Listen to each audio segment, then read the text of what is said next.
be sitting at the kitchen table during high school, and he would be literally checking Einstein's math at one end of the table, looking through astronomy books and physics and, reams of notebooks. He was a mathematician for IBM. And I, on the other hand, was having a homework meltdown, unable to discover our camera to exit door. And all I could do was be amazed at the images that he was showing me of various nebula and black holes, the real infancy of chaos theory, and fractals, in the early 70s. And that really kind of began my interest in astronomy itself, in physics in particular. And what I found most compelling was that the closer that the physicists got to the event horizon of a black hole, the more they sounded like poets, and the less they sounded like mathematicians. And that always inspired me then, inspires me now, because those centers of galaxies that we see that are so luminous are called active galactic nuclei. And I use them often as metaphors in my painting for the edge of human understanding, because that's where the math breaks down, language breaks down, what we know breaks down there. And you'll often see that in my paintings, these luminous orb-like structures. But when I first started getting back into my own work, my kids had graduated from college, and I realized I needed to get back to my abstract roots, as I had been painting representationally for 30 years and restoring paintings for just as long.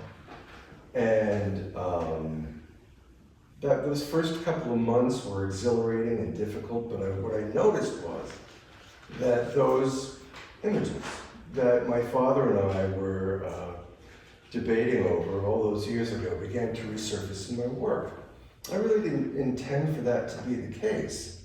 I'm sure there's some strange Freudian reason for it. But nevertheless, I was happy to make their acquaintance again. And since that first 3 or 4 year burst, my work has evolved from doing huge triptych series, 5 by 48 feet that just completely encircle you. I love working large. I love the physicality of it, the dance of it.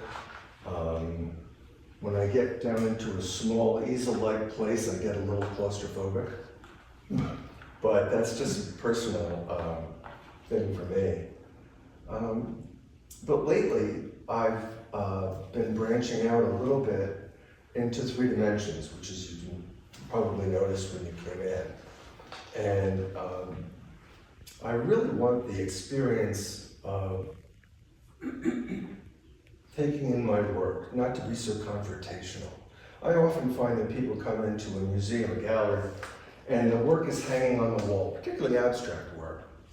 And if it's not something that you normally encounter, it tends to hang on the wall like a riddle, the answer to which you are not privy.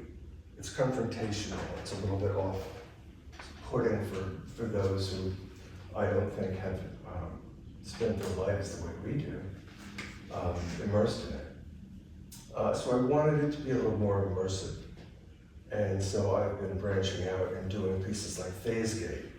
And there's a piece in my studio right now, it's also 3-dimensional, called The Bonded Pair, which is not yet done, but which I hope you will all see someday. And for me, these group of paintings here, this flux, the accord, note to self, and cusp, really, for me, began to get a little looser, a little more ethereal, and not as detailed, perhaps, as some of the earlier work had been. But I've enjoyed being able to show, well, thank you, Faith, here and in Ridgefield. I've been down to Scope, which is on Art Basel satellite in Miami. I do the Hampton shows in the summer. So I'm starting to show more and more, which is really great. I really didn't expect that to be the case when I first started painting again, but suddenly I found that I have a second career, which is wonderful. You know, this is not a job we get to retire from. So I regard that as a huge bonus. But for me, it's a joy. I love what I do. I love to teach. I love to help people discover the sound of their own voice. And to the degree to which I find my own along the way, so much the better. Do you guys have any questions? I'd love to hear them. One, I'll ask one, because I know a little bit about how you do your work. So talk about how you do layer on layer on layer on layer. Sure. Yeah, each one of these paintings really represent about 30 layers of paint individually, even though they look as though they're very flat. What I do instead of building a painting laterally, which is the way most of us are taught to paint, and the juxtaposition of color, I instead have chosen to develop a technique that actually thinks about painting vertically, from the surface out, as though you were stacking stained glass. So if you think almost of color separation, and you know, a blue, a yellow, a green, a red, and what that does over 30 generations. Mashed in between all those transparent layers are opaque layers in which I do the drawing and the structure and the bones of the architecture of each piece. But they're developed and given kind of spatial illusion by these multiple glazing layers. And it's this transparency that I find gives the pieces a luminous quality that's difficult to achieve any other way. And certainly not in acrylic, you have to do it in oil. You need the drying time to be extended, to be able to manipulate those glazes.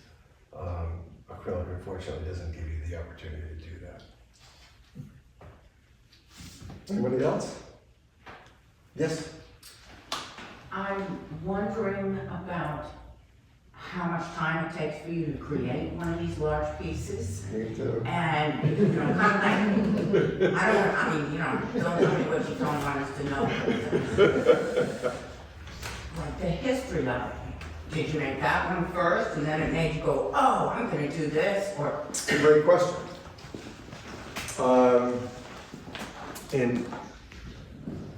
In my case, I tend to have a very muted palette naturally. It's kind of quiet, very chill. And then COVID hit. And for whatever reason, when I was in lockdown, I went a little loopy, I guess. Because I turned the lights on, so everything became electric color. And whenever you see my paintings, you know, exhibit electric color like that, you can be sure they were done during COVID. So yeah, you can see that evolve. And once we started to come out of it, and in fact, while we were in COVID, I began thinking about doing a series of paintings based on a recurring dream that I had. And that evolved into a project called The Gathering. And that is 12 panels that are 5 by 48 feet. And so that you were sitting in the center and, you know, they basically are 360 all the way around. But so I went a little crazy during COVID, working night and day. But it was the best thing in the world for me and the work. Yeah. Yes, sir. We spoke a little bit about how some look like they're galaxies in outer space and extremely wide angle, and others look like you were close up on an electron microscope. Did you start saying, I'm going to go micro, or do you just go with the flow? And I literally have no clue. And you think because they all end up in a very kind of serene meditative place, that's what the process is like? No. When I begin a painting, it's not pinkies out, okay? I'm throwing paint at the wall. It's dripping on the floor. I'm flipping it upside down. Other stuff is going on. It's active, and it goes on for about 6 hours straight. I don't answer the phone. I don't, nothing. And for those 6 initial hours, that first push, it's amazing how much information happens on that first day. Even though they evolve into all this other stuff, you'll see elements of that first dripping day here. Sometimes I leave that, and sometimes there's almost none of it left, so it varies from piece to piece. But for me, the luminous networks of interconnectivity that you see in a network of neural synapse, for instance, and a BOSS 689, a galactic structure, like Latakia, that we're a part of, is the growth dynamic is exactly the same, whether it's in microns or light years. And I find the confluence of that growth dynamic being so similar, wonderfully rich inspiration for me to take that wherever it takes me. I love the ambiguity almost of not knowing whether it's macro or micro. Kind of gives, I think, the pieces an almost dreamlike feel, because you're not really sure where you're at. So for me, one of the important parts of for people to engage my paintings, I want them to think of them as questions rather than statements, and to try to provoke, a dialogue that asks, well, if the distinction between light and space can no longer be determined, what place is this? Where are we now? And I think Faith used that this week too. But nevertheless, that's my approach to the work. It gets very meditative and very serene at the end. I'm always asked whether or not I meditate, and I always respond that these are my meditations. These are my prayers for mythology yet to come, so to speak. So that was going to be part of my question. I was going to ask you if you meditated and how this got you into the flow state, because it sounds like what you just described, your initial process is like very much just in flow. And so I wondered like how and if spirituality impacts your work. Oh, absolutely. Absolutely. I think it's funny, I had a couple of health issues, as we all do. And while I was in recovery from a couple of surgeries, I realized that it was time for me to say what I needed to say. And I was mature enough now, to be honest, to be able to say it. I think every artist dreams of being the wonder kind. That 20-year-old that arrives, the ingenue on the scene with a fully developed, mature style. Right? At 19. That's what makes collectors' hearts go pitter-pat. But the more common route is probably mine, where you spend your career in the arts, which means that I've restored paintings, I've framed them, I've moved them, I've installed them, I've painted them. I've been involved in every aspect of the art world. I've worked in galleries. But I needed to keep my fingers in the pot a little bit, knowing that someday I'd get that chance again. But the reality is I couldn't paint these paintings in my 20s. I didn't know enough yet. My eyes and hands didn't know enough yet. And I'm grateful that I had the time to develop all those techniques that I never in a million years would have explored on my own. When you're restoring pieces and you have to do the in-painting of the missing and damaged areas of these paintings, you have to explore the techniques that they use, the pigments they use, the mediums, etc. And I would have never taken a deep dive into Maxfield Parish had I not had to restore 18 of his paintings. And that taught me a lot about how he worked and about how various artists work. I mean, in the morning you get up and you're being asked to paint like Vermeer in the morning and Rothko in the afternoon. And so you kind of really be on your toes. And I never would have done that. I never would have had that education. These old Italian and German guys in New York, when I was young, they really taught me how to paint.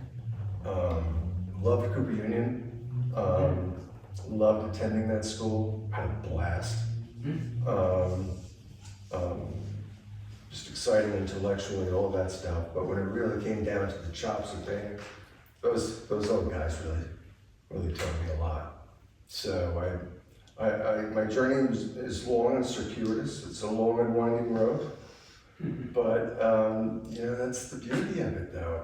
You get to spend your life in the process of becoming. And you can always look forward to change. So I hope you are able to take a deep dive in here yourselves and enjoy them as much as I do.